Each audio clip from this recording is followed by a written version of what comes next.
Book 2, Chapter 21 of The Age of Innocence by Edith Wharton. The small bright lawn stretched away smoothly to the big bright sea. The turf was hemmed with an edge of scarlet geranium and coleus, and cast iron vases painted in chocolate colour, standing at intervals along the winding path that led to the sea, looped their garlands of petunia and ivy geranium above the neatly raked gravel. Half-way between the edge of the cliff and the square wooden house, which was also chocolate-coloured, but with the tin roof of the veranda striped in yellow and brown to represent an awning, two large targets had been placed against a background of shrubbery. On the other side of the lawn, facing the targets, was pitched a real tent, with benches and garden seats about it. A number of ladies in summer dresses and gentlemen in grey frock-coats and tall hats stood on the lawn or sat upon the benches, and every now and then a slender girl in starched muslin would step from the tent, bow in hand, and speed her shaft at one of the targets, while the spectators interrupted their talk to watch the result. Newland Archer, standing on the veranda of the house, looked curiously down upon this scene. On each side of the shiny painted steps was a large blue china flower-pot on a bright yellow china stand. A spiky green plant filled each pot, and below the veranda ran a wide border of blue hydrangeas edged with more red geranium. Behind him, the French windows of the drawing-rooms through which he had passed gave glimpses, between swaying lace curtains, of glassy parquet floors islanded with chintz poufs, dwarf armchairs, and velvet tables covered with trifles in silver.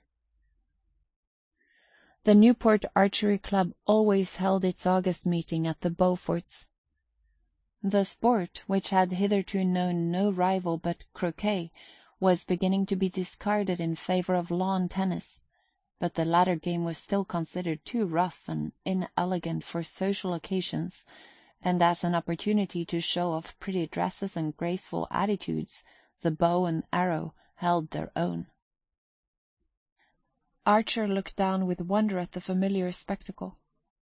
It surprised him that life should be going on in the old way, when his own reactions to it had so completely changed. It was Newport that had first brought home to him the extent of the change. In New York, during the previous winter, after he and May had settled down in the new greenish-yellow house with the bow window and the Pompeian vestibule, he had dropped back with relief into the old routine of the office, and the renewal of his daily activity had served as a link with his former self. Then there had been the pleasurable excitement of choosing a showy grey stepper for May's brougham.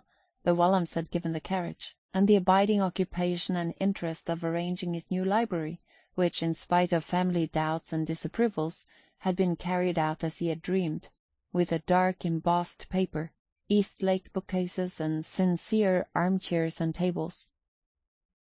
At the Century he had found Winsett again, and at the Knickerbocker the fashionable young men of his own set, and what with the hours dedicated to the law and those given to dining out or entertaining friends at home, with an occasional evening at the opera or the play, the life he was living had still seemed a fairly real and inevitable sort of business. But Newport represented the escape from duty into an atmosphere of unmitigated holiday-making. Archer had tried to persuade May to spend the summer on a remote island off the coast of Maine, called, appropriately enough, Mount Desert, where a few hardy Bostonians and Philadelphians were camping in native cottages, and whence came reports of enchanting scenery and a wild, almost trapper-like existence amid woods and waters. But the Wellans always went to Newport, where they owned one of the square boxes on the cliffs, and their son-in-law could adduce no good reason why he and May should not join them there. As Mrs. Welland rather tartly pointed out, it was hardly worth while for May to have worn herself out trying on summer clothes in Paris, if she was not to be allowed to wear them, and this argument was of a kind to which Archer had as yet found no answer. May herself could not understand his obscure reluctance to fall in with so reasonable and pleasant a way of spending the summer. She reminded him that he had always liked Newport in his bachelor days, and as this was indisputable, he could only profess that he was sure he was going to like it better than ever now that they were going to be there together. But as he stood on the Beaufort veranda and looked out on the brightly peopled lawn, it came home to him with a shiver that he was not going to like it at all. It was not May's fault, poor dear. If now and then during their travels they had fallen slightly out of step, harmony had been restored by their return to the conditions she was used to. He had always foreseen that she would not disappoint him, and he had been right. He had married, as most young men did, because he had met a perfectly charming girl at the moment when a series of rather aimless sentimental adventures were ending in premature disgust, and she had represented peace, stability, comradeship, and the steadying sense of an unescapable duty. He could not say that he had been mistaken in his choice, for she had fulfilled all that he had expected. It was undoubtedly gratifying to be the husband of one of the handsomest and most popular young married women in New York, especially when she was also one of the sweetest-tempered and most reasonable of wives, and Archer had never been insensible to such advantages. As for the momentary madness which had fallen upon him on the eve of his marriage, he had trained himself to regard it as the last of his discarded experiments. The idea that he could ever, in his senses, have dreamed of marrying the Countess Olenska had become almost unthinkable, and she remained in his memory simply as the most plaintive and poignant in a line of ghosts. But all of these abstractions and eliminations made of his mind a rather empty and echoing place, and he supposed that was one of the reasons why the busy, animated people on the Beaufort lawn shocked him, as if they had been children playing in a graveyard. He heard a murmur of skirts beside him, and the Marchioness Manson fluttered out of the drawing-room window. As usual, she was extraordinarily festooned and bedizened, with a limp leghorn hat anchored to her head by many windings of faded gauze, and a little black velvet parasol on a carved ivory handle, absurdly balanced on her much larger hat-brim. "My dear Newland, I had no idea that you and May had arrived. You yourself came only yesterday, you say. Ah, business, professional duties, I understand. Many husbands, I know, find it impossible to join their wives here except for the week-end." She cocked her head on one side and languished at him through screwed-up eyes. "But marriage is one long sacrifice, as I used often to remind my Ellen." Archer's heart stopped with a queer jerk which it had given once before, and which seemed suddenly to slam a door between himself and the outer world, but this break of continuity must have been of the briefest, for he presently heard Medora answering a question he had apparently found voice to put. "No, I am not staying here, but with the Blenkers, in their delicious solitude at Portsmouth. Beaufort was kind enough to send his famous trotters for me this morning, so that I might have at least a glimpse of one of Regina's garden parties. But this evening I go back to rural life. The Blenkers, dear original beings, have hired a primitive old farmhouse at Portsmouth, where they gather about them representative people." She drooped slightly beneath her protecting brim, and added with a faint blush, "This week Dr. Agathon Carver is holding a series of inner thought meetings there, a contrast indeed to this gay scene of worldly pleasure. But then I have always lived on contrasts. To me the only death is monotony. I always say to Ellen, beware of monotony, it's the mother of all the deadly sins. But my poor child is going through a phase of exaltation, of abhorrence of the world. You know, I suppose that she has declined all invitations to stay at Newport, even with her grandmother Mingott.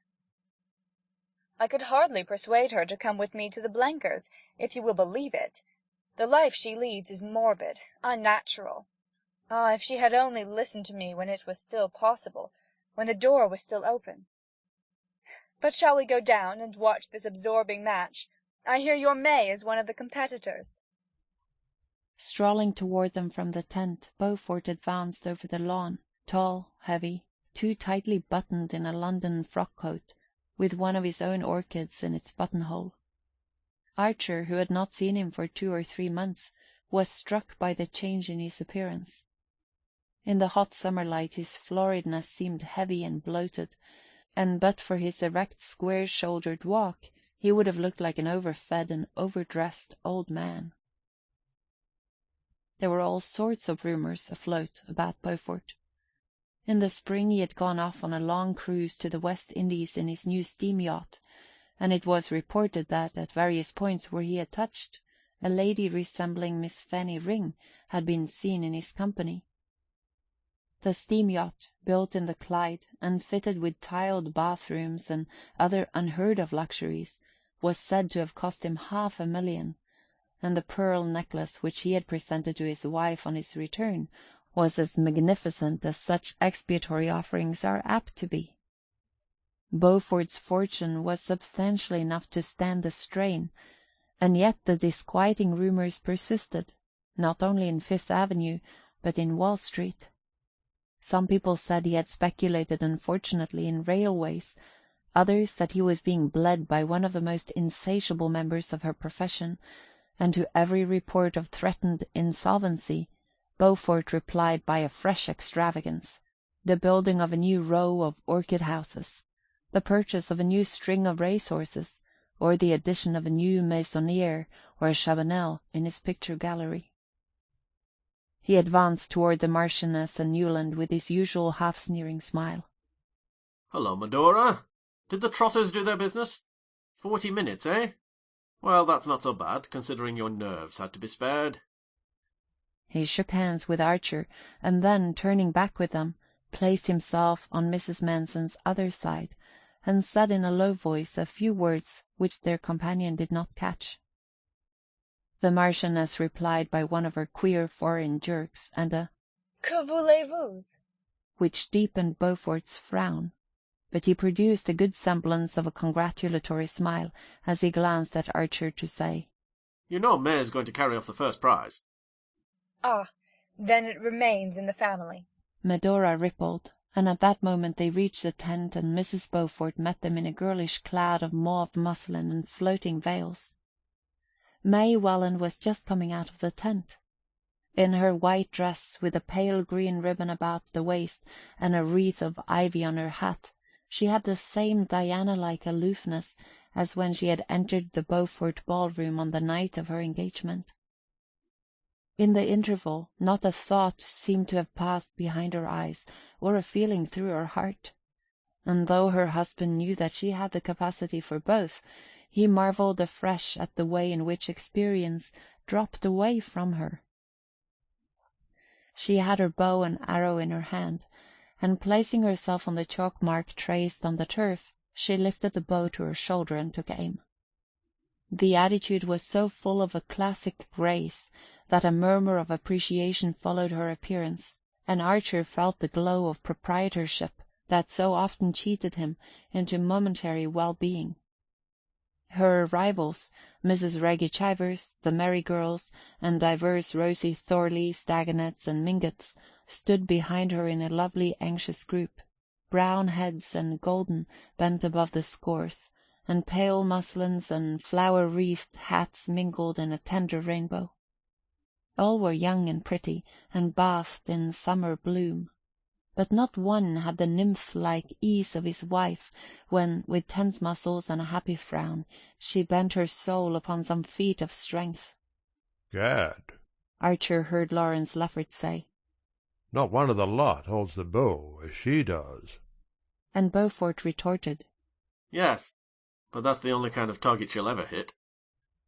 Archer felt irrationally angry. His host's contemptuous tribute to May's niceness was just what a husband should have wished to hear said of his wife. The fact that a coarse-minded man found her lacking in attraction was simply another proof of her quality, yet the words sent a faint shiver through his heart. What if niceness carried to that supreme degree were only a negation, the curtain dropped before an emptiness? As he looked at May, returning flushed and calm from her final bull's-eye, he had the feeling that he had never yet lifted that curtain. She took the congratulations of her rivals and of the rest of the company with the simplicity that was her crowning grace. No one could ever be jealous of her triumphs, because she managed to give the feeling that she would have been just as serene if she had missed them. But when her eyes met her husband's, her face glowed with the pleasure she saw in his. Mrs. Welland's basket-work pony carriage was waiting for them, and they drove off among the dispersing carriages, May handling the reins and Archer sitting at her side. The afternoon sunlight still lingered upon the bright lawns and shrubberies, and up and down Bellevue Avenue rolled a double line of victorias, dog-carts, landaus, and vis-a-vis, carrying well-dressed ladies and gentlemen away from the Beaufort garden party, or homeward from their daily afternoon turn along the Ocean Drive. "Shall we go see Granny?" May suddenly proposed. "I should like to tell her myself that I've won the prize. There's lots of time before dinner." Archer acquiesced, and she turned the ponies down Narragansett Avenue, crossed Spring Street, and drove out toward the rocky moorland beyond. In this unfashionable region, Catherine the Great, always indifferent to precedent and thrifty of purse, had built herself in her youth a many-peaked and cross-beamed cottage-orne on a bit of cheap land overlooking the bay. Here, in a thicket of stunted oaks, her verandas spread themselves above the island-dotted waters. A winding drive led up between iron stags and blue glass balls embedded in mounds of geraniums to a front door of highly varnished walnut under a striped veranda roof, and behind it ran a narrow hall with a black and yellow star-patterned parquet floor, upon which opened 4 small square rooms with heavy flock papers under ceilings on which an Italian house-painter had lavished all the divinities of Olympus. One of these rooms had been turned into a bedroom by Mrs. Mingott when the burden of flesh descended on her, and in the adjoining one she spent her days, enthroned in a large armchair between the open door and window, and perpetually waving a palm-leaf fan, which the prodigious projection of her bosom kept so far from the rest of her person that the air it set in motion stirred only the fringe of the antimacassars on the chair-arms. Since she had been the means of hastening his marriage, old Catherine had shown to Archer the cordiality which a service rendered excites toward the person served. She was persuaded that irrepressible passion was the cause of his impatience, and, being an ardent admirer of impulsiveness, when it did not lead to the spending of money, she always received him with a genial twinkle of complicity and a play of allusion to which May seemed fortunately impervious. She examined and appraised with much interest the diamond-tipped arrow which had been pinned on May's bosom at the conclusion of the match, remarking that in her day a filigree brooch would have been thought enough, but that there was no denying that Beaufort did things handsomely. "Quite an heirloom, in fact, my dear," the old lady chuckled. "You must leave it in fee to your eldest girl." She pinched May's white arm and watched the colour flood her face. "Well, well, what have I said to make you shake out the red flag? Ain't there going to be any daughters? Only boys, eh? Oh, good gracious! Look at her blushing again all over her blushes. What, can't I say that either? Mercy me, when my children beg me to have all those gods and goddesses painted out overhead, I always say I'm too thankful to have somebody about me that nothing can shock." Archer burst into a laugh, and May echoed it, crimson to the eyes. "Well now, tell me all about the party, please, my dears, for I shall never get a straight word about it out of that silly Medora," the ancestress continued, and, as May exclaimed, "Cousin Medora? But I thought she was going back to Portsmouth." she answered placidly, "So she is, but she's got to come here first to pick up Ellen. Oh, you didn't know Ellen had come to spend the day with me. Such fol-de-rol, her not coming from the summer. But I gave up arguing with young people about 50 years ago. Ellen? Ellen?" she cried in her shrill old voice, trying to bend forward far enough to catch a glimpse of the lawn beyond the veranda. There was no answer, and Mrs. Mingott rapped impatiently with her stick on the shiny floor. A mulatto maidservant in a bright turban, replying to the summons, informed her mistress that she had seen Miss Ellen going down the path to the shore, and Mrs. Mingott turned to Archer. "Run down and fetch her like a good grandson. This pretty lady will describe the party to me," she said, and Archer stood up as if in a dream. He had heard the Countess Olenska's name pronounced often enough during the year and a half since they had last met, and was even familiar with the main incidents of her life in the interval. He knew that she had spent the previous summer at Newport, where she appeared to have gone a great deal into society, but that in the autumn she had suddenly sublet the perfect house which Beaufort had been at such pains to find for her, and decided to establish herself in Washington. There, during the winter, he had heard of her, as one always hears of pretty women in Washington, as shining in the brilliant diplomatic society that was supposed to make up for the social shortcomings of the administration. He had listened to these accounts, and to various contradictory reports on her appearance, her conversation, her point of view, and her choice of friends, with the detachment with which one listens to reminiscences of someone long since dead. Not till Medora suddenly spoke her name at the archery match had Ellen Olenska become a living presence to him again. The Marchioness's foolish lisp had called up a vision of the little fire-lit drawing-room and the sound of the carriage wheels returning down the deserted street. He thought of a story he had read, of some peasant children in Tuscany lighting a bunch of straw in a wayside cavern, and revealing old, silent images in their painted tomb. The way to the shore descended from the bank on which the house was perched to a walk above the water planted with weeping willows.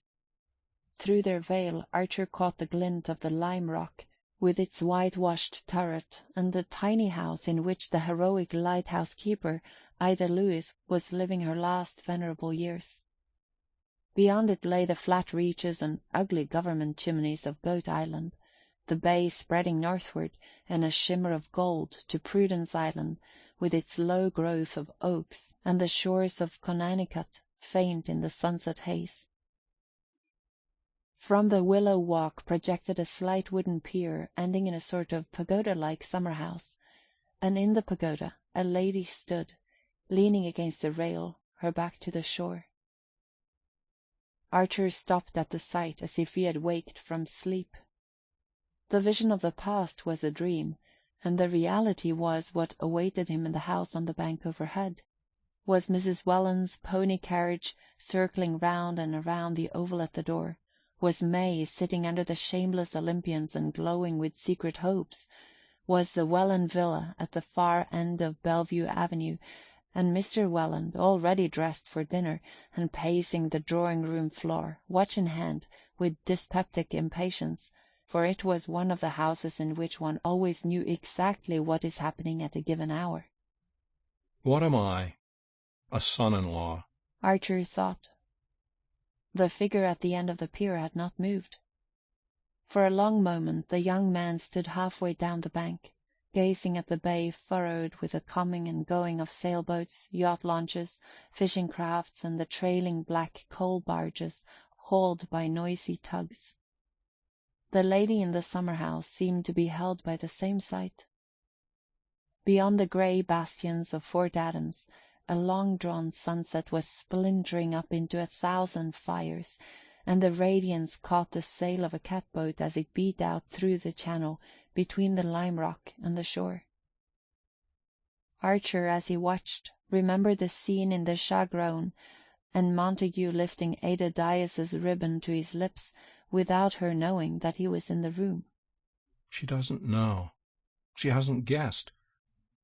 Shouldn't I know if she came up behind me, I wonder? He mused, and suddenly he said to himself, If she doesn't turn before that sail crosses the lime rock light, I'll go back. The boat was gliding out on the receding tide. It slid before the lime rock, blotted out Ida Lewis's little house, and passed across the turret in which the light was hung. Archer waited till a wide space of water sparkled between the last reef of the island and the stern of the boat. but still the figure in the summer-house did not move. He turned and walked up the hill.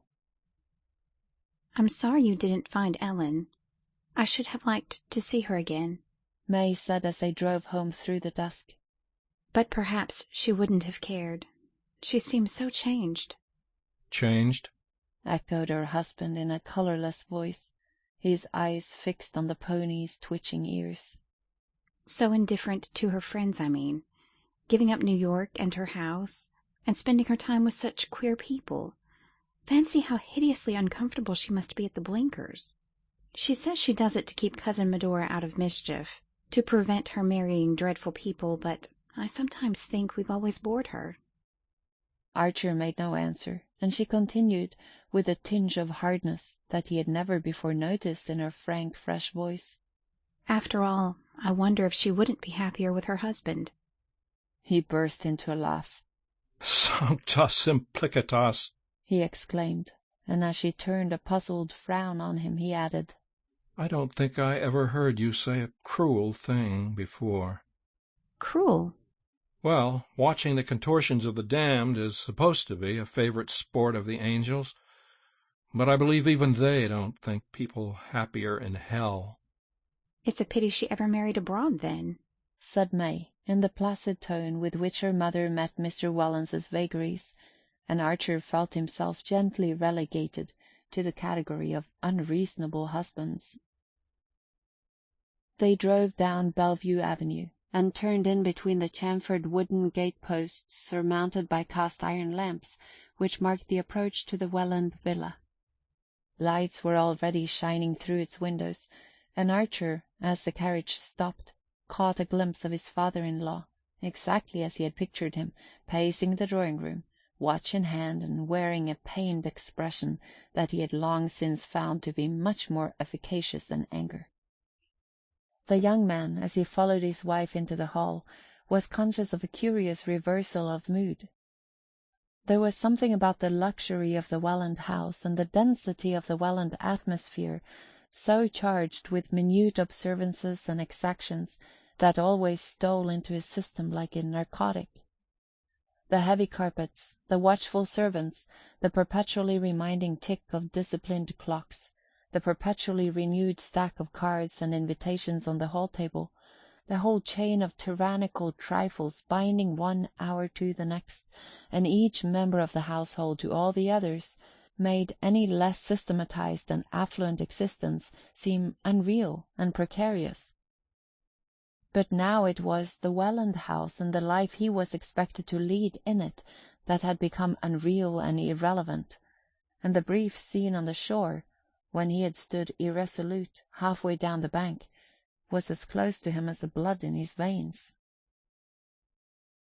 All night he lay awake in the big Chin's bedroom at May's side, watching the moonlight slant along the carpet, and thinking of Ellen Olenska driving home across the gleaming beaches behind Beaufort's trotters.